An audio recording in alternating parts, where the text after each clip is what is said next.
Ludovic Lux, ce monsieur a créé Vizov pour volontaires internationaux en soutien opérationnel virtuel. Alors, quand on lit ça, Vizov, on comprend pas réellement, Ludovic, ce que c'est. En fait, vous avez tout simplement décidé d'utiliser les médias et les réseaux sociaux pour gérer des situations d'urgence. Comment ça s'est créé ? Donc ça s'est créé via une communauté sur Internet. Donc là actuellement sur Vizov, nous sommes une quinzaine. En France ?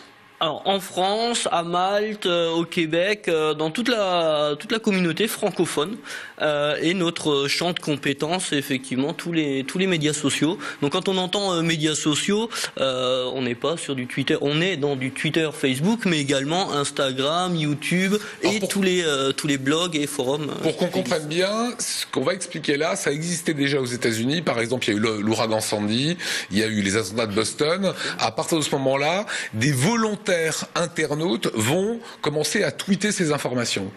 Voilà, donc les personnes, faut surtout pas oublier que les premiers témoins d'un événement, quel qu'il soit, ça reste le citoyen. Donc bien entendu, la communication de crise se fait par les autorités, mais le premier témoin, c'est le citoyen, et on a retenu que le citoyen est en demande d'information, mais veut participer, veut être acteur de sa propre sécurité. Donc l'info arrive sur Twitter, par exemple, ou Facebook. Qu'est-ce qu'on en fait ? Qui détecte qu'il y a une information particulière ? Donc jusqu'à très peu, il y a encore moins de 2 ans, ces informations restaient sur le grand Internet, et personne n'exploitait ces données. Donc le groupe de passionnés que nous sommes a vu l'expérience des anglo-saxons et a décidé donc d'utiliser ces informations. Donc ça a commencé avec notamment l'accident de train de Brétigny-sur-Orge, où on a senti une première solidarité via Internet, c'est-à-dire des gens qui proposaient d'héberger les personnes qui étaient bloquées par les trains. Parce qu'à ce moment-là, effectivement, tout l'ouest parisien était bloqué par les trains. Donc voilà, on a senti ce premier élan de solidarité par Internet. La difficulté, c'est d'agréger toutes ces bonnes volontés, en fait. Voilà, donc la quinzaine de personnes que nous sommes arrivons à tenir sur une crise qui peut durer jusqu'à 5 jours, et on arrive en se partageant le travail, à scanner l'ensemble des réseaux sociaux.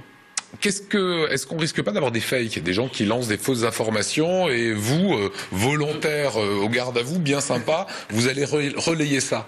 Alors c'est une très bonne remarque qui revient assez fréquemment dans les différents colloques qu'on peut donner. Et au final, on en voit très très peu. L'exemple de Brétigny-sur-Orge encore. Une photo a été diffusée, on voit donc une personne dans un état pas très joyeux, et on remarque au bout d'une dizaine de minutes que cette photo provenait en fait d'un accident qui était intervenu en Russie. Donc tout un processus s'est mis en place, les volontaires sont allés dire à la personne qui a posté cette photo, attention c'est un fake, quasiment un petit travail de fourmi, et 20 minutes à une demi-heure plus tard, la photo a été complètement supprimée des réseaux. Et si on prend un exemple un peu plus récent et malheureux, sur les attentats Charlie, on peut voir que les gens ne diffusent pas de fausses informations.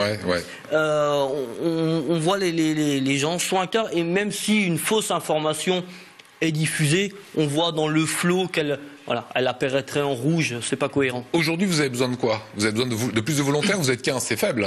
Alors, on a effectivement besoin de volontaires, mais ce qu'on a surtout besoin en France, mais dans les pays européens, le mouvement ne se fait pas non plus, c'est que les autorités prennent conscience que les citoyens veulent être vraiment acteurs de leur sécurité, et que l'information qu'ils détiennent, elle est valable. Ça veut dire que les services publics devraient jouer le jeu aussi, par exemple. Oui, tout à fait. Des exemples concrets. Si on prend une vigilance météo, on va pas prendre en Alsace parce qu'on aime bien les Alsaciens, dans un autre département, la préfecture ne diffuse pas forcément cette vigilance météo. D'accord. C'est un exemple vraiment basique. Vous vous dites qu'elle doit utiliser plus les outils mis à leur disposition, comme les réseaux sociaux. Tout à fait. Si on prend une situation de crise, le communiqué de presse, bien entendu, qui part dans vos rédactions, il arrive 2 heures après le début d'une crise, alors que les gens qui sont sur le terrain, eux sont les témoins, eux voient ce qui se passe et sont en demande d'informations. Parce que si on fait une évacuation, par exemple, de population et on la diffuse sur les radios, les télévisions, d'accord, mais quasiment tout le monde a un smartphone maintenant et a accès à une information instantanée. Ce qu'il faut retenir, c'est l'instantanéité des réseaux sociaux. Donc dernière question, si demain je veux faire partie de cette communauté qui s'appelle Vizov, je fais quoi ? Alors Vizov, vous rejoignez Vizov, déjà vous pouvez nous suivre sur Facebook et Twitter, @Vizov1, et donc vous serez pris en charge par des volontaires. Alors autre petit scoop, je dirais, donc à compter du 1er avril, je vais intégrer le SDIS, donc les sapeurs-pompiers du Bas-Rhin, avec un statut de sapeur-pompier volontaire expert, et où je pourrai développer les médias sociaux en gestion d'urgence. Donc encore une fois, l'Alsace est précurseur dans un domaine. Eh ben, merci pour ces éclaircissements.